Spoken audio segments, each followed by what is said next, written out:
மத்திய பட்ஜெட்டில் தமிழ்நாட்டை முற்றிலும் புறக்கணித்த பாஜக அரசை கண்டித்து தமிழ்நாடு காங்கிரஸ் கமிட்டி சார்பில் தமிழகம் முழுவதும் அனைத்து மாவட்டங்களிலும் நேற்று ஆர்ப்பாட்டம் நடைபெற்றது. அந்த வகையில் நாகர்கோவில் மாவட்ட தலைவர் நவீன்குமார் தலைமையில் நாகர்கோவில் தலைமை தபால் நிலையம் முன்பு ஆர்ப்பாட்டம் நடைபெற்றது. இதில் விஜய் வசந்த் எம்பி கலந்து கொண்டு சிறப்புரையாற்றினார். விளவங்கோடு சட்டமன்ற உறுப்பினர் தாரகை கத்பட் தனியார் தொலைக்காட்சிக்கு அளித்த பேட்டியில், நாம் தமிழர் கட்சியினர் கொள்கை இல்லாதவர்கள், படித்த இளைஞர்களை திசை திருப்புவதுதான் அவர்களின் கொள்கை என குற்றம் சாட்டியுள்ளார். இதற்கு மறுப்பு தெரிவித்து நாம் தமிழர் கட்சி கன்னியாகுமரி பாராளுமன்ற வேட்பாளராக போட்டியிட்ட மரிய ஜெனிபர் வீடியோ வெளியிட்டுள்ளார். இது சமூக வலைதளங்களில் வைரலாகி வருகின்றது. சிவகங்கை யூனியன் அலுவலகத்தில் உதவி பொறியாளரை தாக்க முயன்ற திமுக நிர்வாகி முருகன் பெண் வன்கொடுமை தடுப்பு சட்டத்தின் கீழ் கைது செய்யப்பட்டுள்ளார். முடிக்கப்பட்ட ஒப்பந்த பணிக்கு பில் தொகையை கேட்க சென்றபோது ஏற்பட்ட வாக்குவாதத்தில் முருகன் உதவி பொறியாளரை நாற்காலியை கொண்டு தாக்க முயன்றார். இந்த விவகாரம் சர்ச்சையான நிலையில் தற்போது போலீசார் அவரை கைது செய்துள்ளனர். கங்கை நதியில் அடித்துச் செல்லப்பட்ட இளைஞரை மீட்புப் படையினர் உயிரை பணயம் வைத்து காப்பாற்றிய வீடியோ இணையத்தில் வைரலாகி வருகின்றது. உத்தரகண்ட் மாநிலம் ஹரித்வாரில் கங்கை நதியில் நீராடிய நபர் வெள்ளத்தில் அடித்துச் செல்லப்பட்ட நிலையில் துரிதமாக செயல்பட்டு பேரிடர் மீட்புப் படை வீரர்கள் அவரை காப்பாற்றினார்கள். இளைஞரை மீட்ட பேரிடர் மீட்புப் படை வீரர்களுக்கு இளைஞரின் உறவினர்கள் நன்றி தெரிவித்தனர். அண்ணாமலை மீது கடும் விமர்சனத்தை முன்வைத்து வரும் சீமான் அவரை ஆறத் தழுவிய சம்பவம் அதிர்ச்சியை ஏற்படுத்தியுள்ளது. கோவையில் ஜெம் மருத்துவமனையின் தலைவர் டாக்டர் பழனிவேலு எழுதிய சுயசரிதை புத்தக வெளியீட்டு விழா இன்று நடைபெற்றது. இதில் முக்கிய அரசியல் தலைவர்கள், தொழிலதிபர்கள் உள்ளிட்டோர் கலந்து கொண்ட நிலையில் இருவரும் சந்தித்து பரஸ்பரம் நலம் விசாரித்தனர். பாஜக ஆளும் மாநிலங்களைச் சேர்ந்த முதல்வர்களுடன் பிரதமர் மோடி 2வது நாளாக இன்று ஆலோசனை நடத்தினார். மக்களவைத் தேர்தலுக்கு பிறகு டெல்லியில் முதல் முறையாக அவர் பாஜக முதல்வர்களுடன் நேற்று ஆலோசனை நடத்தினார். இதனையடுத்து 2வது நாளாக இன்றும் அவர் ஆலோசனை நடத்தினார்.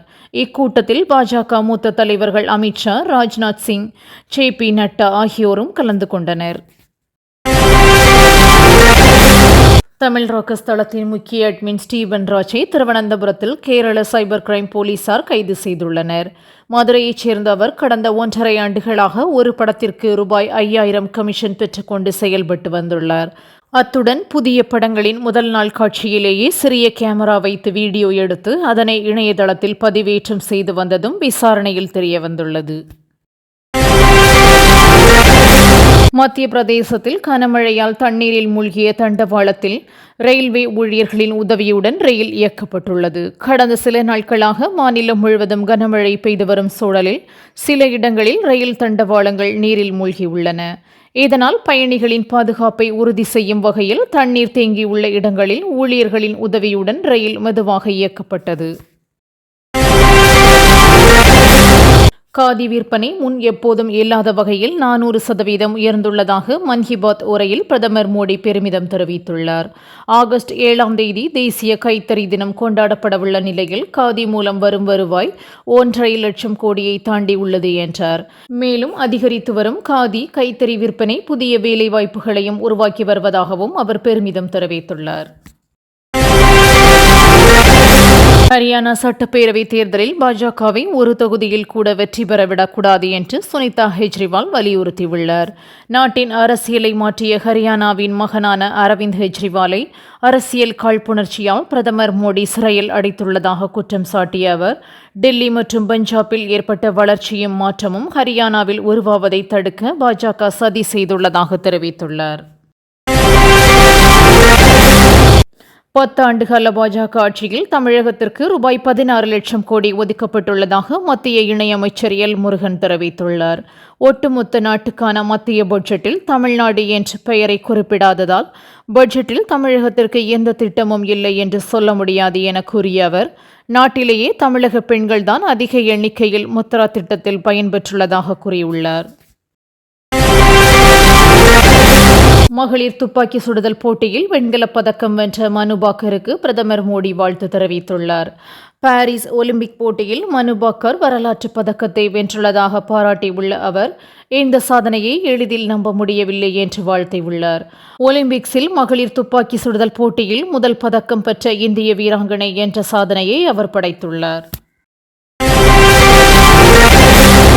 மேட்டூர் அணையின் நீர்மட்டம் 100 அடியை கடந்த நிலையில் பாசனத்திற்காக எப்போது திறப்பது என டெல்டா மாவட்டங்களைச் சேர்ந்த மாவட்ட ஆட்சியர்களுடன் காணொலி மூலம் முதல்வர் ஸ்டாலின் ஆலோசனை மேற்கொண்டார். தலைமைச் செயலகத்தில் நடைபெற்ற இந்த ஆலோசனையில் அமைச்சர் துரைமுருகன் மற்றும் அதிகாரிகள் பங்கேற்றனர். காவிரியில் தொடர் நீர்வரத்தால் மேட்டூர் அணை நீர்மட்டம் 4 நாட்களில் 21 அடி உயர்ந்து 109 அடியை தாண்டியது. தமிழ்நாட்டில் கொலை கொள்ளை அதிகரித்து சட்டம் ஒழுங்கு சீர்குலைந்து விட்டதாக எதிர்க்கட்சித் தலைவர் EPS விமர்சித்துள்ளார். தமிழகத்தில் கொலை நடக்காத நாளே இல்லை என்ற அளவுக்கு கொலை நகரமாக மாறியுள்ளதாக சாடிய அவர், அரசியல்வாதிகளுக்கும் மக்களுக்கும் பாதுகாப்பில்லாத நிலை ஏற்பட்டுள்ளதாக குறிப்பிட்டுள்ளார். மேலும் போதை பழக்கங்களால் தான் இத்தகைய சம்பவங்கள் அதிகரித்துள்ளதாகவும் அவர் குற்றம் சாட்டியுள்ளார். நடிகை நயன்தாரா சிம்புவை காதலித்ததும் பிறகு பிரிந்ததும் தெரியும். இந்த பிரிவுக்கு பிறகு இயக்குனர் விக்னேஷ் சிவனை திருமணம் செய்து கொண்ட நயன்தாரா தாம் பங்கேற்கும் நிகழ்ச்சிக்கு சிம்பு வந்தால் அவருடன் பேசுவதை தவிர்க்கிறார்.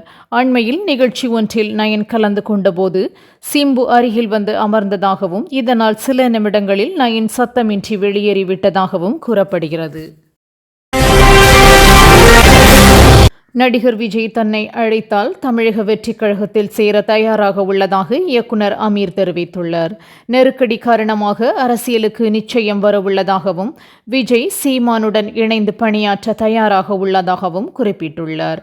பாசிசத்திற்கும் ஆரியத்திற்கும் எதிரானதுதான் திராவிடம் என்றும் அதுதான் திராவிடத்தின் அடையாளம் எனவும் கூறிய அவர், அந்த உணர்வு நமது இரத்தத்திலேயே உள்ளதாகவும் அவர் கூறியுள்ளார்.